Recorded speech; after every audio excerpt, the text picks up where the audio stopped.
Fabio. Yinjiramo Fabio nawe.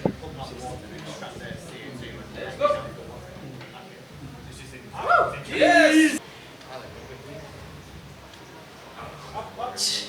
And right. We have yes. Okay, ready? Squat. Nice.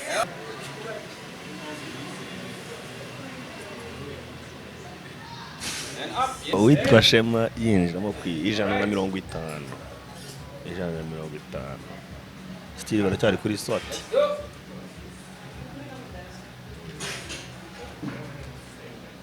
Okay, ready? Squat. Up, up.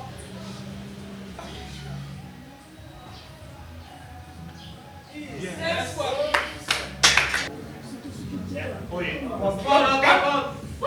Manuka. Let's go, come on! Yeah, come on! Come on! 170 kuri Shema. Go, Shema! Go! Squat!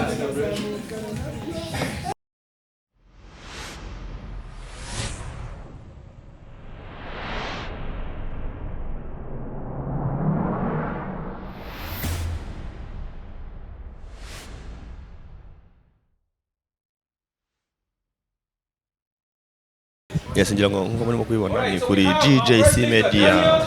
Nari nabibasezeranyije ni amarushanwa agiye kuranga kuri Kigali Fit. Hagiye gutangira uwitwa ngo ni Daniel. Nkuko murimo kubibona tangiriye ku biro bye 60.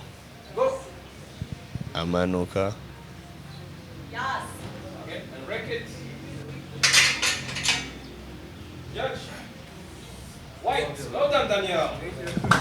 Yes, witwa Daniel asohoka ngira ngo pass barayimuhaye. Barayimuhaye pass murimo kwibona.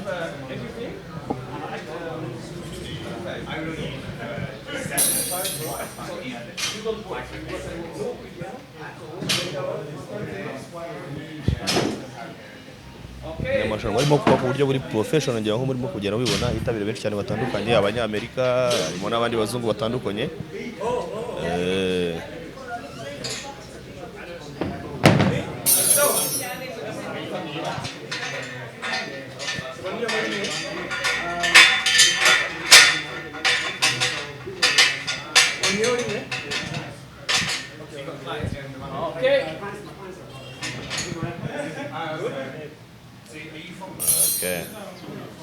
Ngo ni ibintu bikoze ku buryo buri professional rwose urimo kugenda mubibona.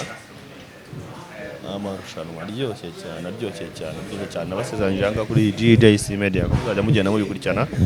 Hari havuyemo wa mbere witwa Daniel arabikoze, reka tuze turebe ugiye gukurikiraho nawe ko abishobora.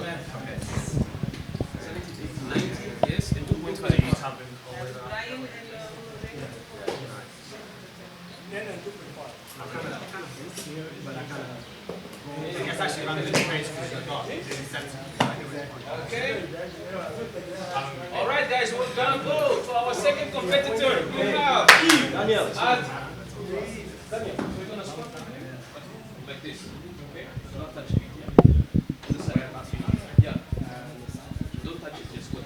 Our second attempt, we have Eve, 95 kg. First attempt. Let's go.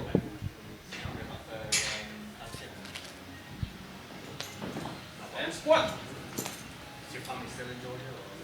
Easy. Yeah, well done. Well done. We have Eric. Yeah. Side one. Okay. Well done. All right. So this keep it what, which is the top there where you're trapped. Same way for Hakim, third competitor. Back squat, 95 kg Hakim. Go. Restructure that finger and create the CG, and then take the CG, and then do power, so we've got a power punch, we've got a power punch CG. And squat. Industry, so we'll set it to industries like Okay. content. So like, We have two out of the... Hakim, you made it. Congratulations. replaces the feet. Well done. CG to create. All right.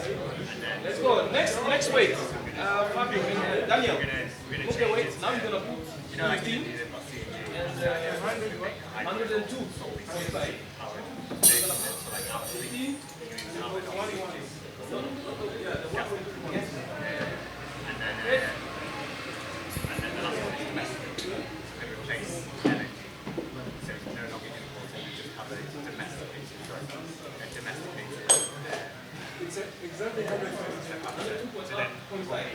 Dictated by OPEC or the global prices will be domesticated prices. To me? Like Q4, 24 will be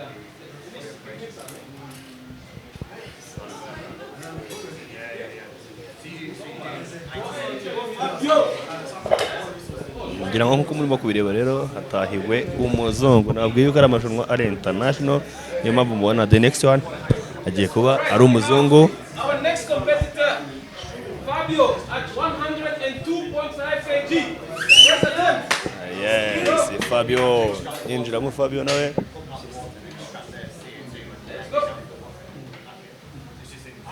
Yes, well done. Well done, Fabio. Make it. Okay, well done. Next competitor, we have Naomi at 110. So, Fabio, Hakim. Can you come? 110. Yes, so this should be 25 and 20. Naomi, is this the right height for you? Oh, no. No, it's okay. We'll gonna check. Naomi. Yes, please. Do you want one or two lower? Oh. Yeah, I should have. Just let me know one. Two lower. Okay. So guys, what's gonna do? Some strong legs. Okay. So I'm gonna. Okay, I'm gonna remove you. That's very smart. Two lower.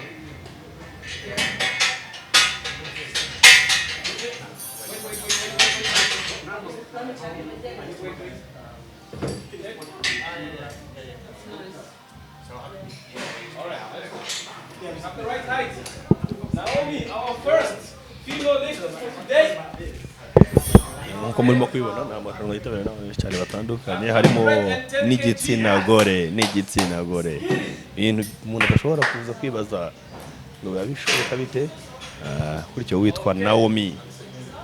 Naomi niwe winjiyemo ugiye guterura ijana.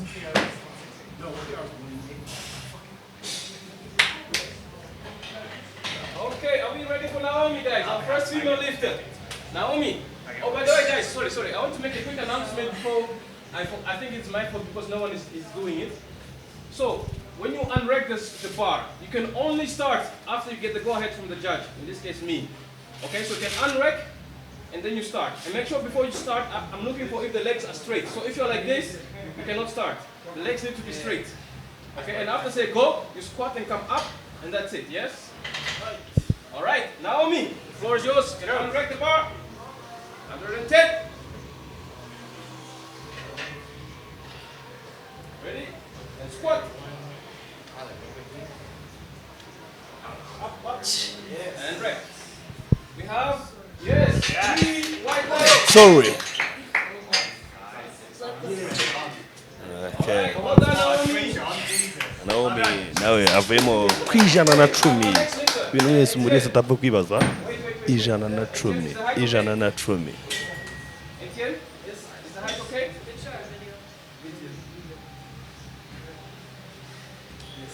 Okay. All right. So 225s. For Etienne. 120. We are moving up. In our first attempts here. 225s. Where are the other 225s? Oh, here they are, guys. 225s. This one here. This one. Yeah, those are the ones we use. Especially calibrated weights for the powerlifting competition. Alright guys, we'll have our 2 big plates first on the bar. Would the bar bend? Yes or no? Okay, Etienne, the floor is yours. Let's go. Okay, ready?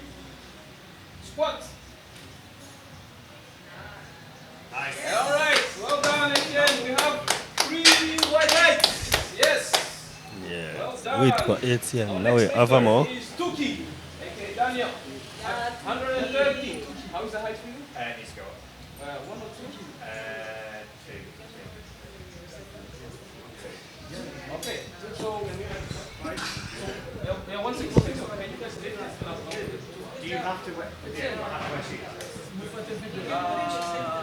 The competition, yes, we all do. The competition, you're not allowed. Can I try? Just leave the bar and I'll just leave the bar. Yeah, move back. To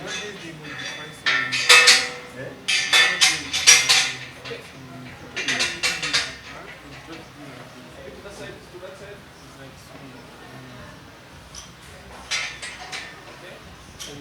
Okay, perfect. Guys, Hakim, in the Daniel, you can go ahead and that side.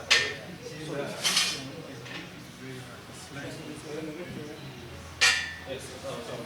So Hakim, and Daniel, make sure that follow him until he racks. 130 kg. 130 kg. For Tuki, aka Daniel. All right, 130. Let's go. Bar is yours.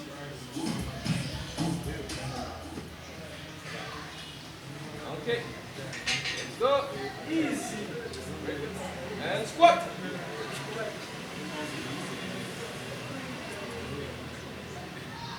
And up. Yes, we have.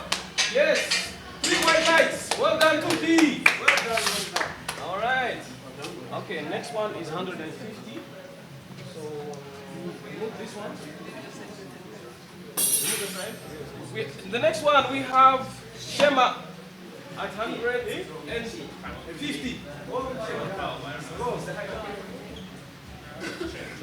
Wait, guys, wait. Don't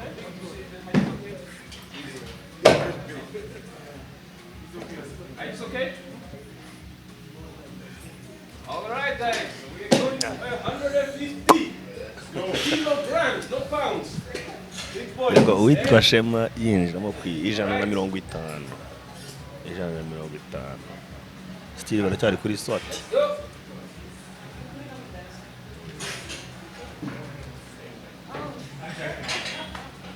Okay, ready? Squat. Up. Easy. Well done.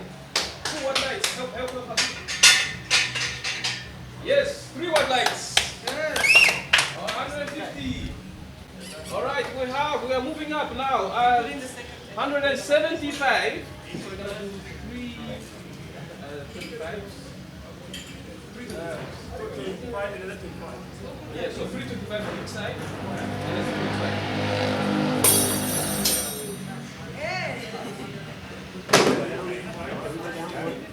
Yeah, no problem.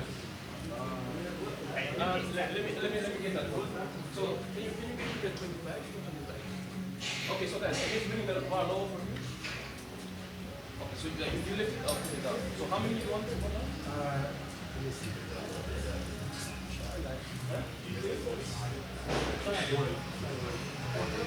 you sure? I'll go for 2 if you're happy.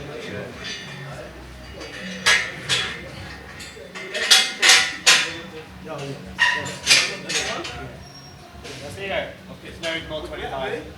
No more 25. Yeah? You done?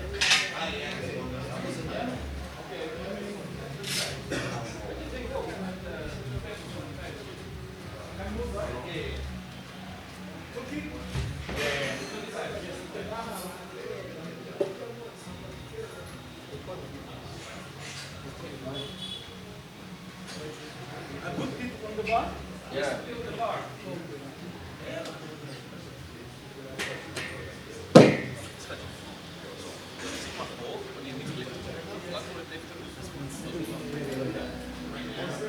Okay. And 2.5 there. 1.5 on each side.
done, Fashay. Well done, Fashay.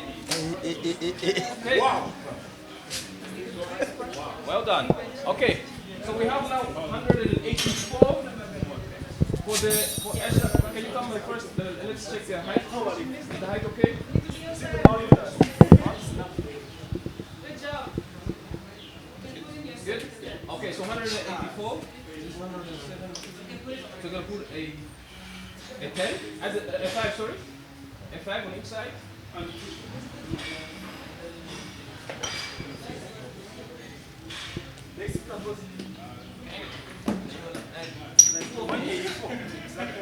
Exactly, that's what the men ordered. Have many ones.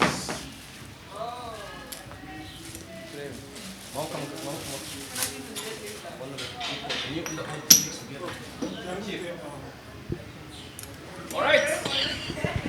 184 kilograms. For Ezra.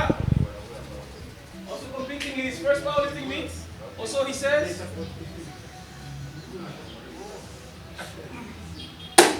Okay.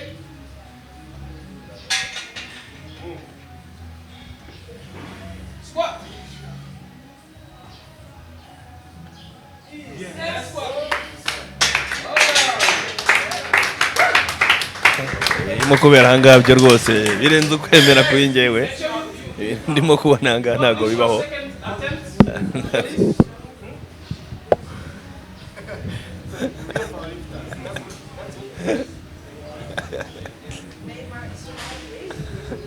That was Okay. All right. Gonna go to our second attempt.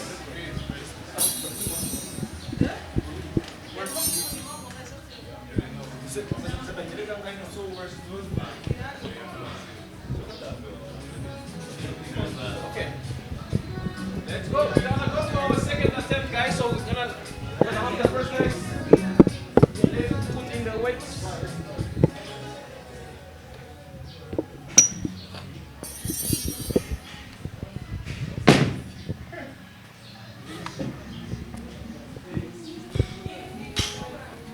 Okay, do it. Our next one ready?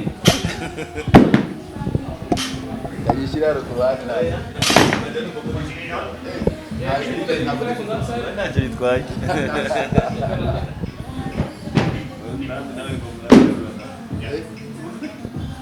abantu baterura usimbitse muri imikino cyagiye bamutsindiye kuri rigari tutambi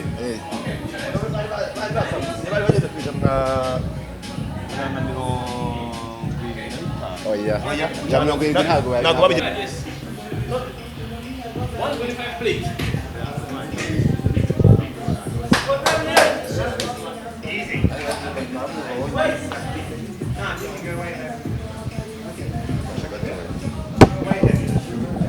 Okay, second attempt for Daniel. Okay, go. Squat.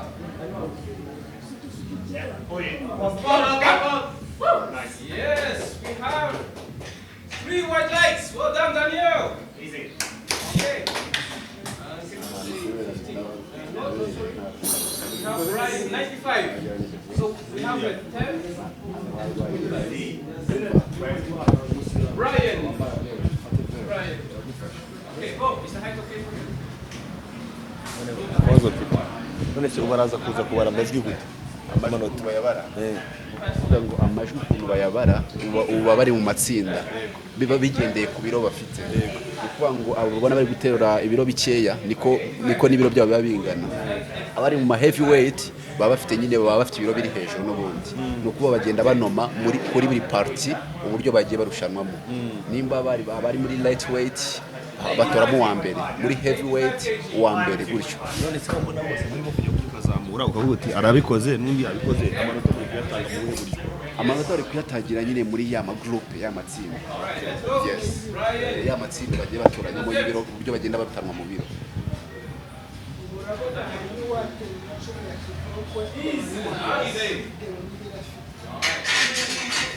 What's she going to do 95? Okay, well done, 85. 2 out of the 3 lights. So now next one we have Hakim at 98. 98. Challenging. So we're going to put 70. 10. And then 2.5. nicaye nabi wavuye hose cyane brother ibyo tukomeza down ndakomeza And then the 2.5 as well.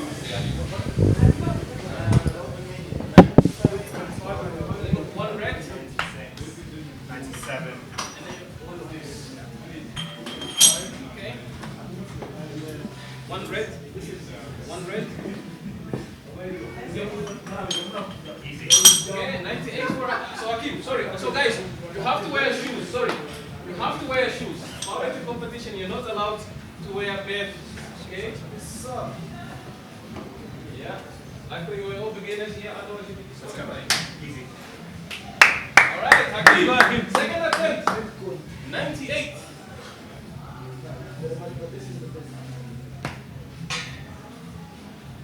Let's go. Ready? Squat. Yeah, easy. Okay, 3 white lights. Yes, Hakim. Okay. Well done, Hakim. All right, so you have Honore.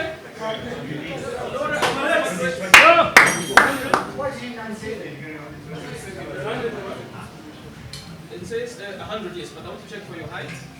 This go down. This go down? That's fine. Okay. No, we'll bring it down. We'll bring it too low. Lift it. So, okay, yeah, lift it. Sorry, no, lift the bar, the whole bar.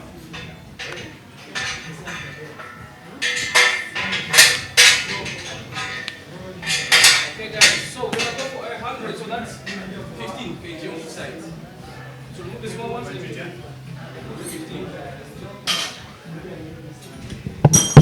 Alright. Okay, next one we're gonna replace the Sherman in the next part. And where's Eve? Eve, here. Can you replace Daniel? Daniel, if you go to the side, he's gonna squat. Okay, ready? Okay, then go. Alright, we have Honore at 100 kg, guys. Triple digits. And squat. Yes, easy. Come on. Yeah. Nice. Okay, well done, guys. 3 white lights. Well done. Well done. All right, we have next one at 105. Fabio. 105. So 25 percent. Yes, who's Eve. your next? I have Eve. Yeah. Eve, how much are you doing? 100 or 110? 110. If he's doing 110, Fabio 105. Ah, sorry. Daniel, sorry. Yeah. So you can help. Sorry, I thought you were already. Okay, we have 105 at Fabio. 2.5. Daniel. 2.5 next side.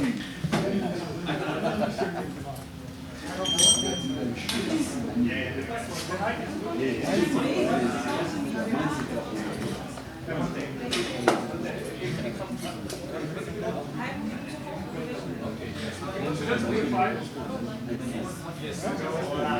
115.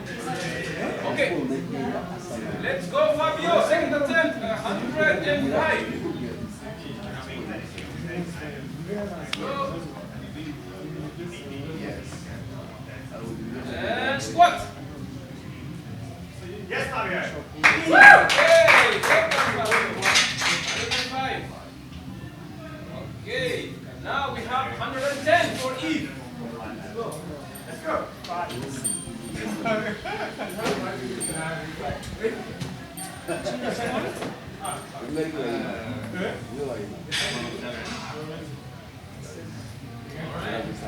Height okay? Okay, we have Eve, 110 kg.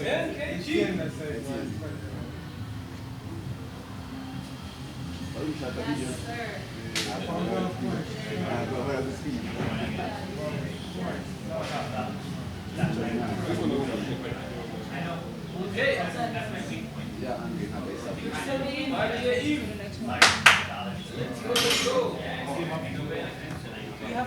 Yes, you missed one. And squat. 120. Yes, well done. 110. Woo. Hey guys, wabyumvishe we're gonna go to 120 next. Hello, we are back. My strongest video of the day. 120. nabibonye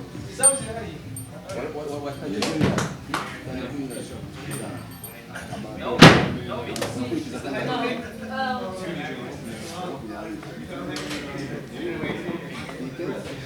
ariko bishaho kuyatoreza muri bishaho kuyatoreza muri ubona muntu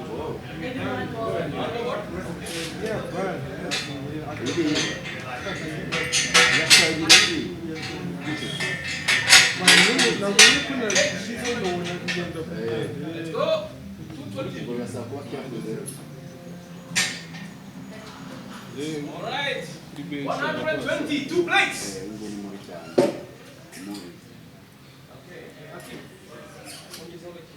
mubi muri range imwe muri range Okay, we are running now on me. Let's go. That is on me. yeah Okay. Let's go. Squat. yaseri karatsinda Easy. Let's go, let's go, let's go. Yeah. Okay, well done. 2 out of the 3. Well done, Naomi, you made it. Okay, then we have 125. 125.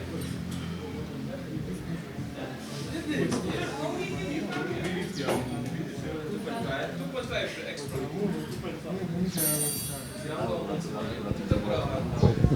Okay, and Eve. So you're gonna help them after this then.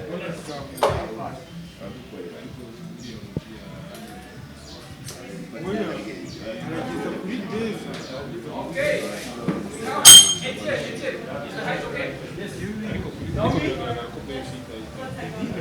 So guys, after you squat, make sure you give your third attempt to the judge over there in the corner. After your squat. Yes, please. All right, Etienne, 125. Let's go. This is personal best. Let's see. Let's go, Etienne. Ready? Squat. Come on, come on.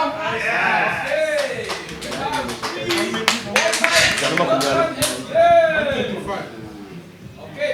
We have 3, 1 side. Well done, Etienne. Okay. And now we have extra. Extra 144. Who's extra? 100. 144.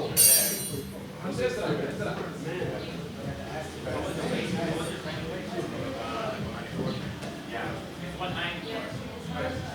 Oh, yeah, I thought so.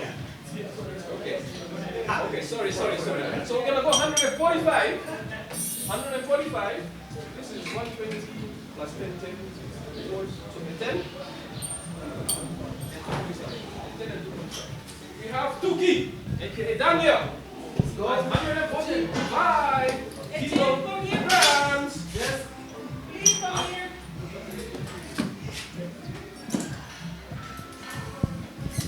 Needs to go on, sorry. Needs to go on. Okay. So yes. So yep.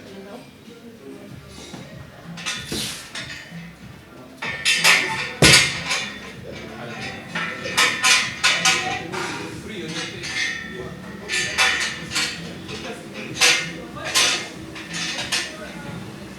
Knees on the inside. Terror. Yes. Is the height okay? One more down, one up. Sorry guys. Sorry. One down. byibutse kuri squat cyane bigaragara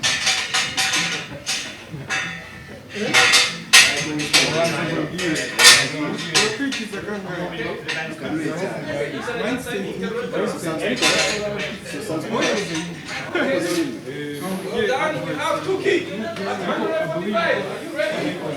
nakoze n'amaps Okay. Let's go 2 keys. wangiza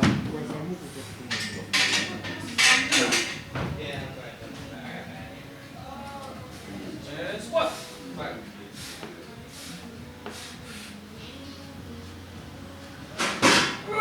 Hey.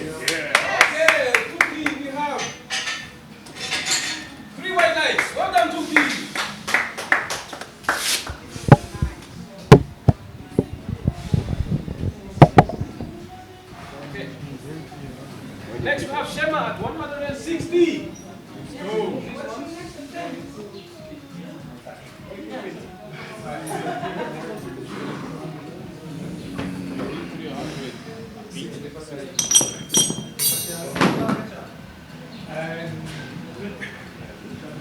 Okay. We have Shema at 100.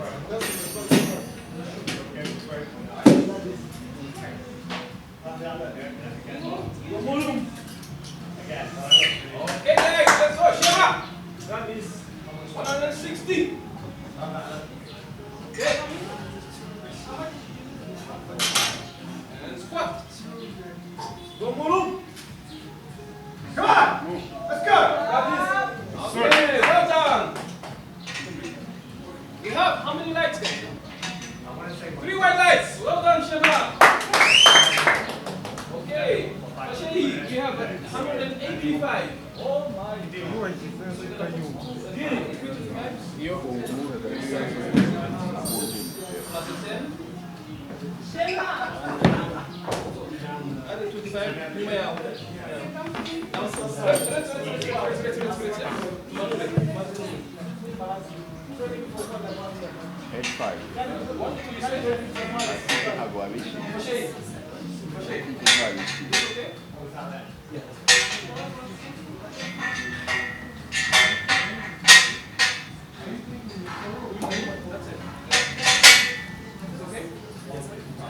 okay, we have Pashet 185, so 25.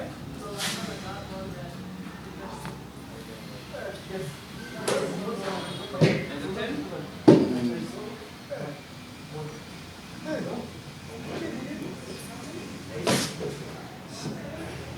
Agora eu vou lhe usar babel. And 2.5. You said 155? I don't know. 185.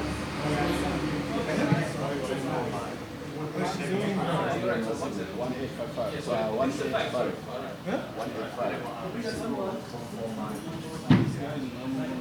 That was 145.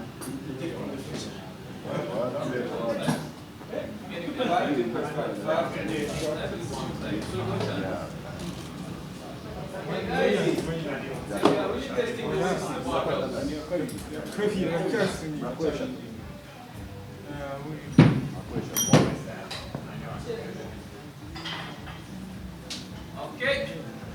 Pashet 185. Nitegerejeho na bino byaka biteruye ukurikira piano So, judges, are you ready? Ntabwo bisa ko yaterura ibiro bingana gutya. Kandi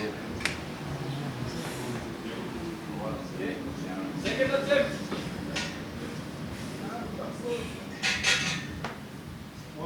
Ready? Squat. Let's go. Yeah.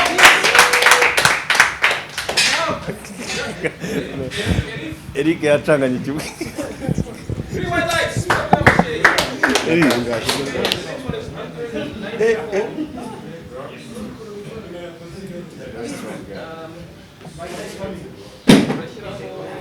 This is 170. strong.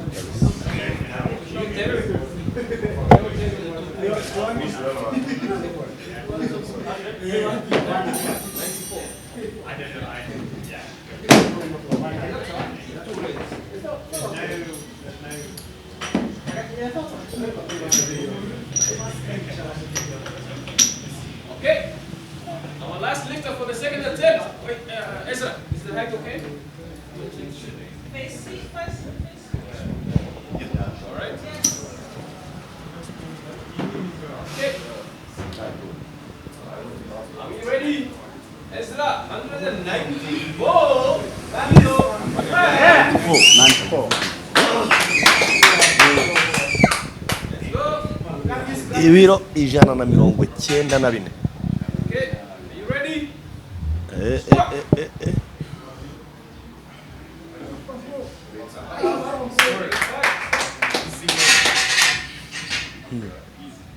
Two out of the 3 red lights. Well done, Ezra. Woo! Okay. Daniel?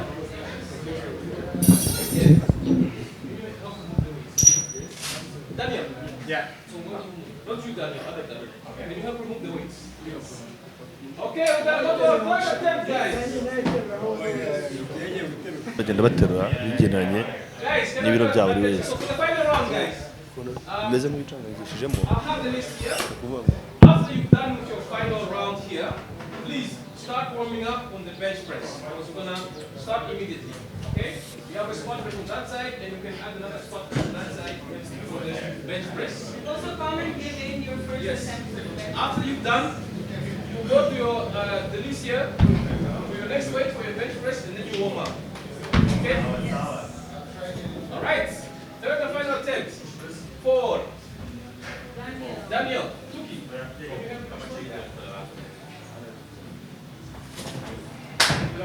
Okay. All right. Let's go, Daniel. Woo! Third attempt. Let's go. That's squat. Let's go, come on! Come on! Woo, well done. Three wide legs. Well done, Daniel. All right, Etienne. Yes. 100 to 150. Okay, next we have Brian. 100 kilograms. Brian. iyi n'inga yarateruye iyi n'inga yarateruye kariya kantu kamwe nzi ko mbonye biba bimuremye ko byari bigiye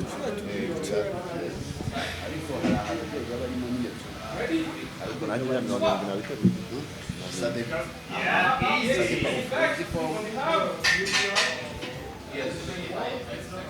Three red lights. You did not make that one, Brian. Was not enough. No, it's done now. He's going. Okay, we're gonna go to 107 now. 107. So you're gonna put 5 and then 107.5. Fabio at 107.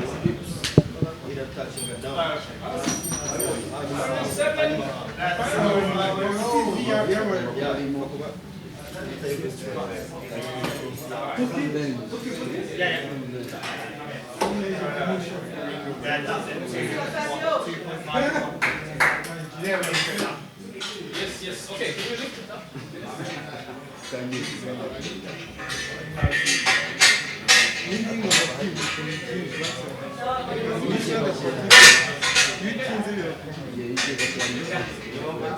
Okay. Let's go. Third attempt, 107. It's going to be PR, I think. All right, let's go, Fabio. All the way from Italy to Kigali.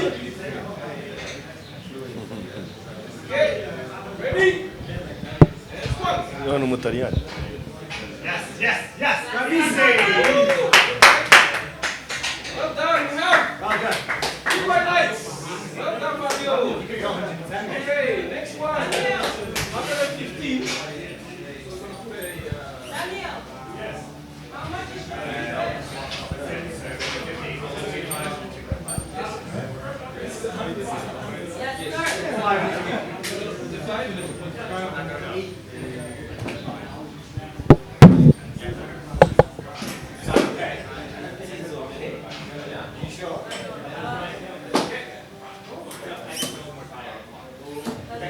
All right, Akil, ready? Third attempt, 105.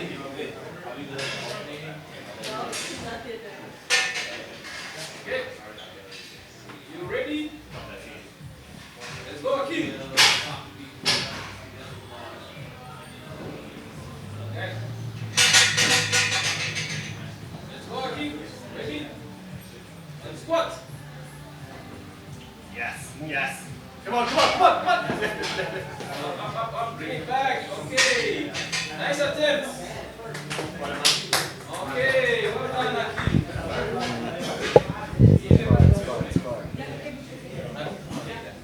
Well done, Akil. Next one, we have 120. Murumbu. One, okay, so 20. Okay. 225, yeah? So move. 225.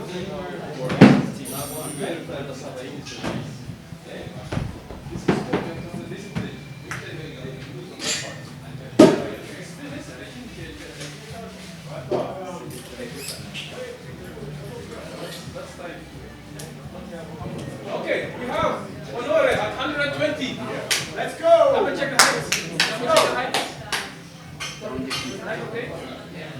Okay. Let's go. Okay, let's go. 120. 2 plates. Come on. Next one. Okay. Ready? Mine says let's go. Let's go. Poof. Yes! Yes! Got it, got it. Okay, bring it back, bring it back. Go. Okay, nice attempt, nice attempt. But you don't make it the least. Okay, perfect. We have now Akib. Rewind, squad. Rewind. We have now Eve, 125. Yes. Yeah. Where's Hakim? One. We're gonna replace him. 125. I don't 125. 125 for Eve. 225.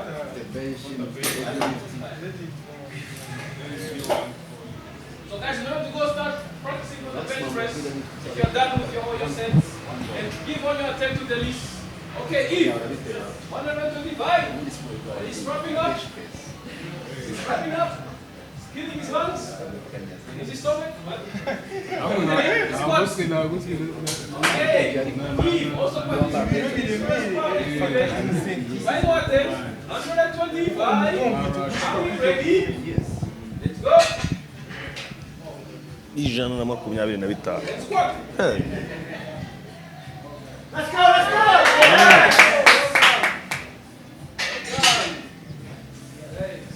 Let's go.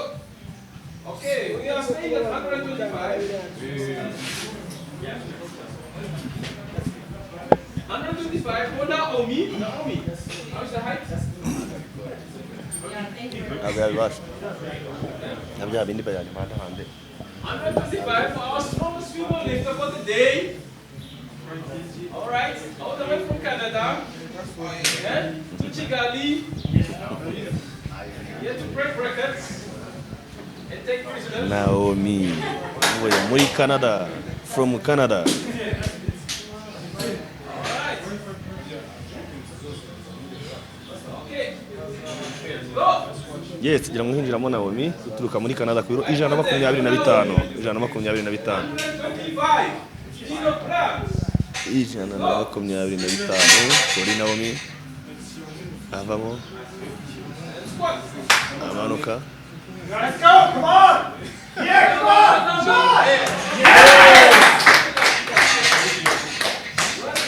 on! Three red lights. Okay, nice attempt, Naomi. Amanuka biranze.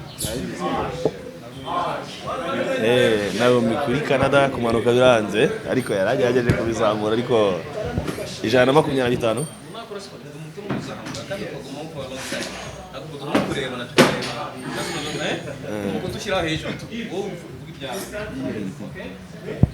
Alright, 120 for Etienne. Yeah! Go!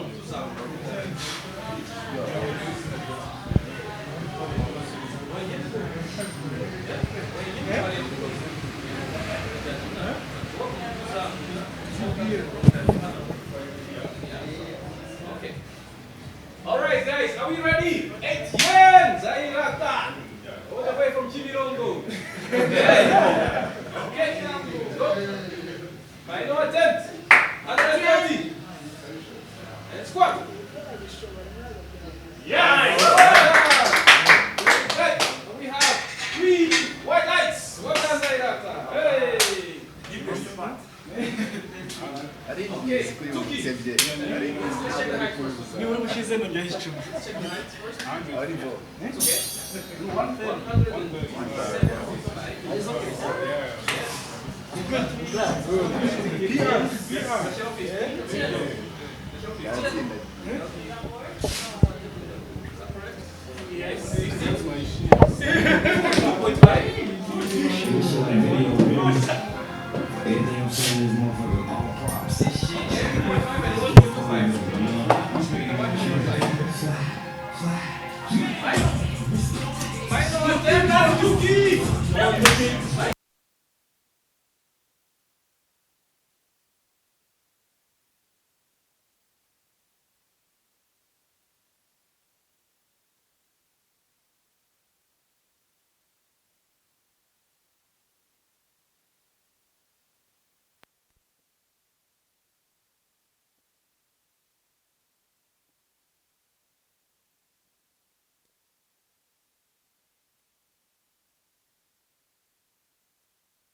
How many? 170 kg.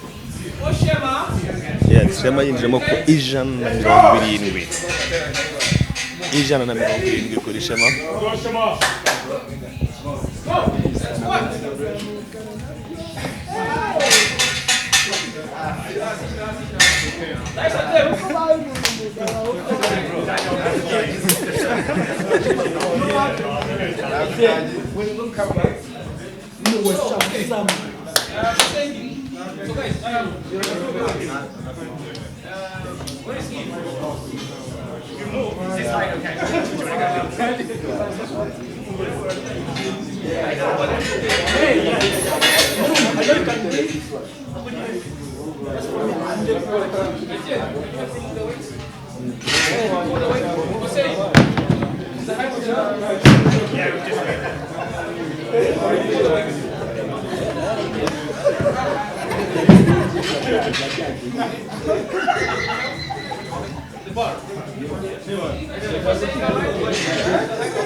Oh my God.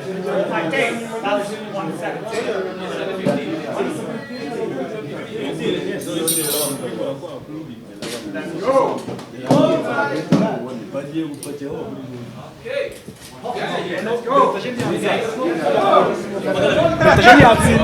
Hey!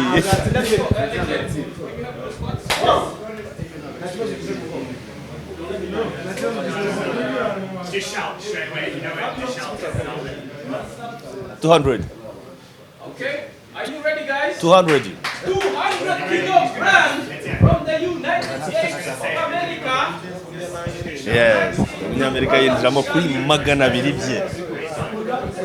Magana abiri. Ready? 200. 200. Go.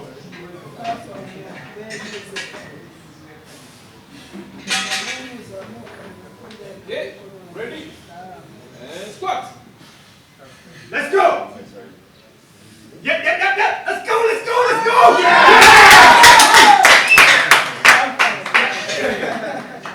Okay, well done. 3 white bags, 200. Well done, guys. Woo!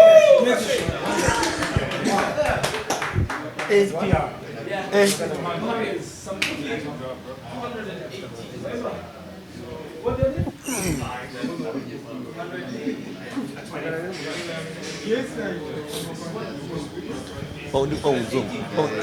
Magana abiri n'umunani. I don't know. Uriya arimo kuvaho ntari kugira igihugu ugiye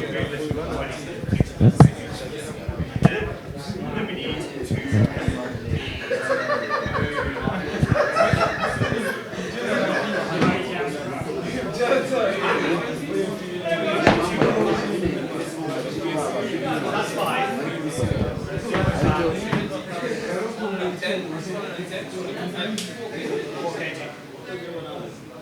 4 kgs. So those are the 2 red ones.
Max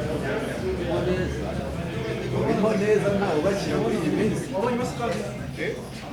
hagiye byeri kanka wayihagarara wayihagarara wahagarara wayivanamo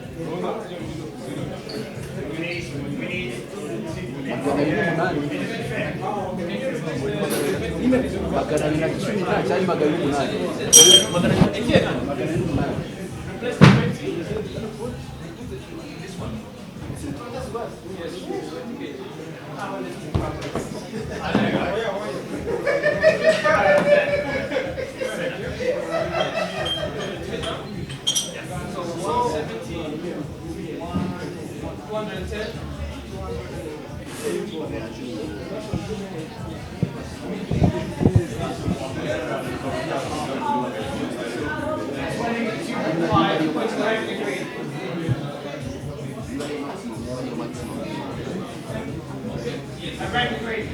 Alright guys, our heaviest squat attempt so far.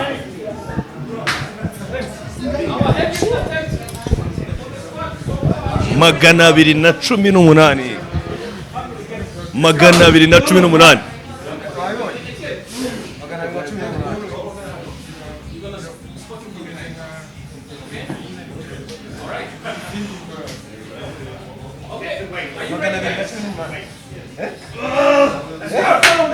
Alright guys, all the way from the United States, 218 kilograms. Alright, go. Ready? And squat.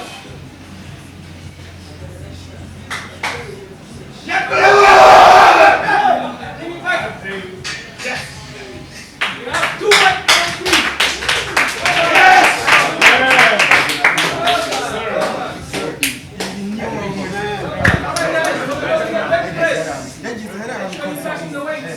inuni n'abantu babiri ni wowe n'uyu akabashaka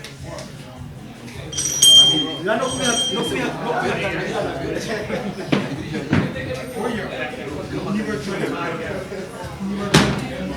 yazamuka agata agatereka manu uziko no kubikuraho barimo kubikuraho bikanga gushiraho